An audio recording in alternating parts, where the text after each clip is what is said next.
எங்களுடைய குழந்தைகளுடைய செய்தி என்ன? எங்களுடைய குழந்தைகளுடைய நிலைப்பாடு எப்படி இருக்கிறது?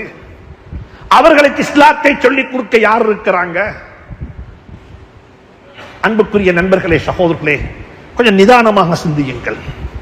எங்கட ஊர்ல, எங்கட கிராமத்தில், இந்த பகுதியில் ஒவ்வொருத்தரும் யோசிக்க வேண்டும். எங்கட சிறார்கள், எங்கட வாலிபர்கள், எங்கட யுவதிகளுக்கு இஸ்லாத்தை போதிப்பதற்கு, இஸ்லாத்தை சொல்லிக் கொடுப்பதற்கு, அவர்களுக்கு அவர்கள் விளங்கக்கூடிய மொழியில, அவர்கள் இன்ட்ரெஸ்டாக விருப்பத்துடன் படிக்கக்கூடிய விதத்தில் இஸ்லாத்தை சொல்லிக் கொடுப்பதற்கு ஏதாவது வழி இருக்கிறதா? ஏனென்றால் 2-3 வாரங்களுக்கு முன்னால வெளிவந்த சாதாரண தர ஓலவல் பரீட்சையினுடைய பெறுபேறுகளை பார்க்கும் பொழுது அது எங்களுக்கு திட்ட தெளிவாக விளங்குகிறது. திட்ட தெளிவாக விளங்குகிறது. கல்விமான்கள் நிறைந்த ஊர்ல கரைக்கின்றேன். எங்க இருக்கிறீங்க? கல்வி அதிகாரிகள் இருக்கிறீர்கள், அதிபர்கள் இருக்கிறீங்க. உங்களை வைத்துக் கொண்டு பேசுகின்றேன். ஒரு கணம் யோசியுங்கள், ஒரு கணம் யோசியுங்கள்.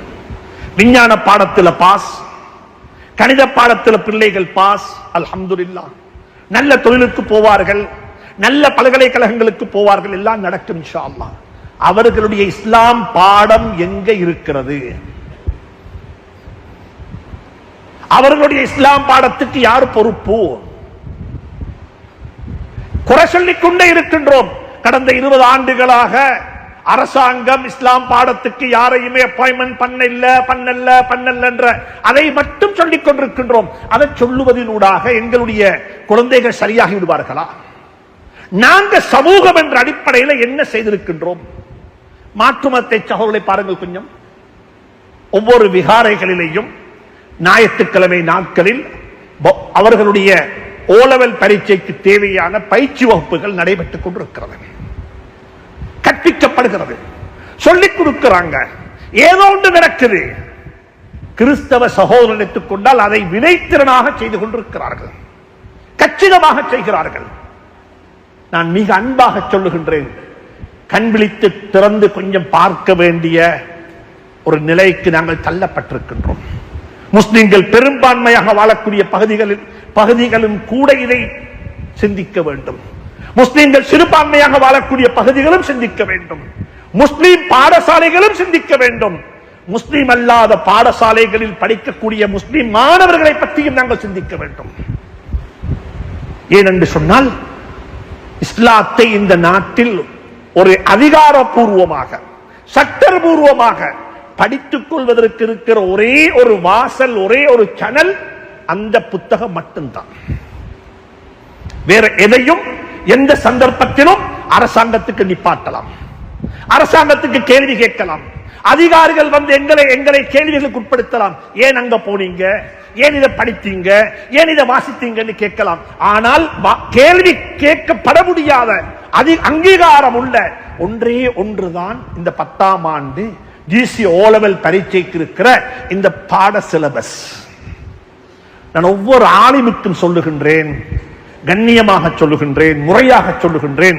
எங்கட ஊர்ல நாங்கெல்லாம் இருக்கும் பொழுது, ஜம்மியத்துல் உலமா இருக்கும் பொழுது, பள்ளி நிர்வாகம் இருக்கும் பொழுது, எத்தனையோ தாவா களங்கள் இருக்கும் பொழுது, எங்கட ஊர்ல ஒரு புள்ள இஸ்லாம் பாடத்தில் ஃபெயில் என்றா எப்படி இருக்கும்? எங்கட ஊர்ல ஒரு சகோதரி, ஒரு மாணவி இஸ்லாம் பாடத்தில் ஃபெயில், விஞ்ஞான பாடத்தில் பாஸ். எப்படி இருக்கும்? இதுக்கு யார் வகை சொல்லுவது? இதுக்கு யார் பொறுப்பு சொல்லுவது? கடந்த காலங்களுடைய பெருபேறுகள் இதைத்தான் சொல்லுகிறது. சமூகம் சிந்திக்க வேண்டும். யுவதிகளை பற்றி சிந்தியுங்கள், அதாவது எங்களுடைய வாலிபர்களை பற்றி சிந்தியுங்கள். இல்லாவிட்டால் என்ன தெரியுமா நடக்கும்? நடந்து கொண்டிருக்கிறது, நடந்து விட்டது. போதை பொருளுக்கு, பாவனைக்கு அடிமையானவர்கள், தொழில் வாய்ப்பு இழந்தவர்கள், ஒதுக்கப்பட்ட ஒரு சமூகம், சிறைவாசம் அனுபவித்துக் கொண்டிருக்கக்கூடிய ஒரு கூட்டம். சொல்றாங்க இல்லையா, முஸ்லிம்களுடைய விகிதாசாரம் 10%, நாட்டில் 12%, மரிய ஊட்டுல சிறைச்சாலைகள் எத்தனை வீதம் என்று என்னமோ சொல்றாங்க, சொல்லிக் கொண்டிருக்கிறார்கள். எத்தனை வீதம் எங்களுக்கு தெரியாது, அதை படித்து பாருங்கள். அன்புக்குரிய நண்பர்களே, சகோதரர்களே, எங்களை பற்றி நாங்கள் சிந்திக்க வேண்டும், எங்களுடைய சமூகத்தை பற்றி நாங்கள் சிந்திக்க வேண்டும். மிக இரக்கமாக சொல்லுகின்றேன், இந்த விடயத்தில் கவனம் செலுத்துங்கள். பள்ளிவாசல்கள் கவனம் செலுத்த வேண்டும். உமர் ரலியல்லாஹு தஆலா அன்ஹு காபத்துல்லாவை தவாப் செய்து கொண்டிருக்கிறார்கள். ஒரு காட்டரபி, ஒரு சகோதரர், அவரும் சேர்ந்து தவாப் செய்தார்கள். உமர் ரலியல்லாஹு தஆலா அவருக்கு கிட்ட போய் நெருங்கி அவர்கிட்ட கேட்டாரு, சூரத்துல் ஃபாத்திஹாவை கொஞ்சம் ஓது பார்ப்போம் என்று சொல்லி. அவருக்கு சூரத்துல் ஃபாத்திஹா பாடமில்லை. உமர் ரலியல்லாஹு தஆலா அன்ஹு சொன்னாங்க, அல்லாஹ் என்னிடத்தில் எதை பற்றியும் கேட்பான் என்று சொல்லி. இங்க இருக்கிற உலமாக்களுக்கும் சொல்லுகின்றேன், பள்ளி நிர்வாகத்துக்கும் சொல்லுகின்றேன், இங்க இருக்கிற தாவா அமைப்புகளுக்கும் சொல்லுகின்றேன், நீங்க எதை சொன்னா சொல்லிக் கொடுத்தாலும் பிரச்சனை இல்லை, சொல்லிக் கொடுக்காவிட்டாலும் பிரச்சனை இல்லை, கட்டாயம் அவர்களுக்கு ஃபர்தானதை சொல்லிக் கொடுங்கள். என்னோட ஊரில் இருக்கிறவர்களுடைய தொழுகை எப்படி இருக்குது, அத்தஹியாத்து எப்படி இருக்குது, அவர்களுடைய தொழுகையில் அவர்களுக்கு எப்படிப்பட்ட உள்ளச்சம் இருக்கிறது, வட்டியை விட்டும் பாதுகாத்துக் கொள்ள வேண்டும் என்ற உணர்வு எப்பொழுது இருக்கிறது, இந்த உணர்வுகளை எல்லாம் ஏற்படுத்துவது எங்களுடைய பொறுப்பு என்பதை மறந்து விடாதீர்கள். இந்த பொறுப்பை நிறைவேற்றுவது எங்களுடைய ஃபர்து கிஃபாயா. இப்ப எத்தனை முஸ்லீம் ஊர்கள் இது நடக்குது? இப்ராஹிம் அலைஹிஸ்ஸலாம் துஆ கேட்கிறாங்க அல்லாஹ் இடத்துல. ரெண்டு துஆ கேட்டாங்க, ரெண்டு கட்டத்தில் துஆ கேட்டாங்க. ரப்பிஜ்அல் ஹாதல் பலத ஆமினன், ரப்பிஜ்அல் ஹாதா பலதன் ஆமினன். ரெண்டு வகையா கேட்டாங்க. யா அல்லாஹ், இந்த முழு ஊரையுமே ஒரு பாதுகாப்பான ஊராக ஆக்கி வைப்பாயாக. மறுவ கேட்டாங்க, ரப்பிஜ்அல் ஹாதல் பலத ஆமினன், யா அல்லாஹ், இந்த ஊரை பாதுகாப்பான ஊராக ஆக்கி வைப்பாயாக. பாதுகாப்புண்டா என்ன? எங்கட ஊருக்கு நாங்க சொல்ல முடியுமா பாதுகாப்பு சொல்லி?